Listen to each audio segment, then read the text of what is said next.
Welcome back to Swiss Watch Expo. This is Angel, and today we're taking a look at my 3 picks for racing watches this season. Stick around.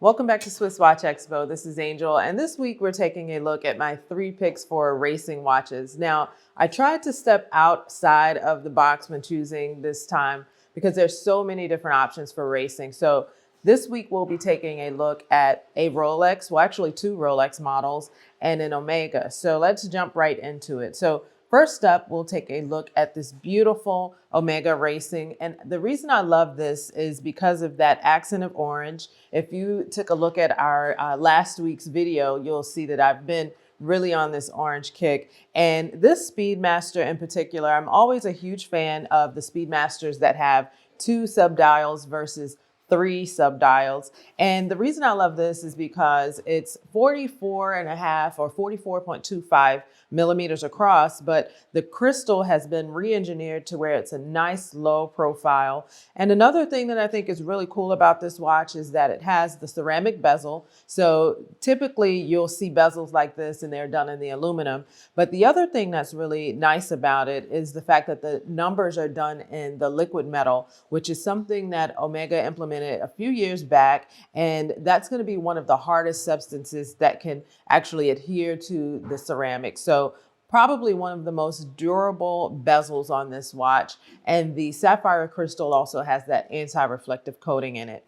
The other thing I really love about Speedmasters in general, the lugs are actually beveled with 3 different edges, nice and sharp, and gives a really nice play of light when you see that movement. And then that signature Speedmaster bracelet, the 9900 movement as well in this coaxial escapement. So just an overall very wearable watch, but something a little different than what you typically see. And then those racing track lines that you see around the outside of the dial are gorgeous as well.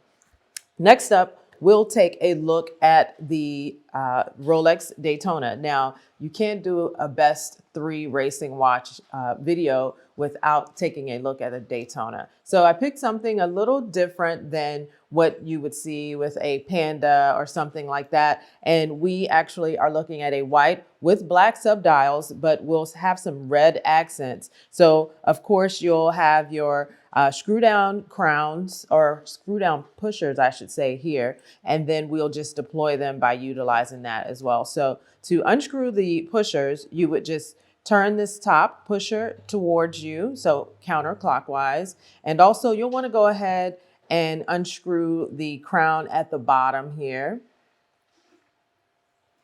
And to deploy this tachometer, which measures speed and miles or kilometers at 400 units at a time, you would just push this pusher here, and you'll start to see that red hand sweep, and then you'd reset it first before, or stop it before resetting it.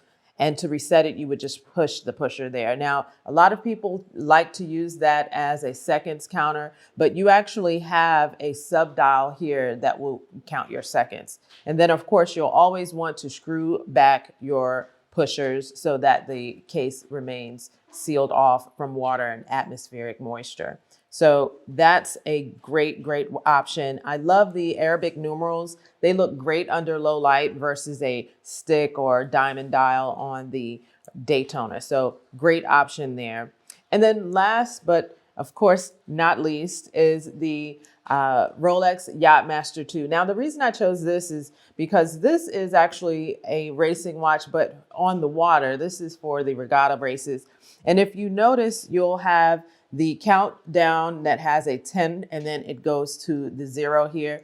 And what happens is this watch, you use it when you're in the sailing races for the regatta, and to deploy it, that would let you know how much time you have, 10 minutes before the races start. And if you start that race before that 10 minutes is exactly on point, then you're disqualified from the race. So very important to know what time the race starts for the regatta sailing races. So again, to deploy, you would just hit the pusher at the top, and you'll notice the sweep will continue around. And as the minutes go down, you'll see that red triangle jump to the next minute there. And then another reason I chose this Yachtmaster II in particular, I am a huge fan of the Mercedes hands. If you notice, some of the Yachtmaster models don't have that detail. They'll have the blue hands with the white inside, but the Mercedes hands are a little more rare to find. And I think just adds that much more detail and also a little more legibility, in my opinion, because the dial is a little less busy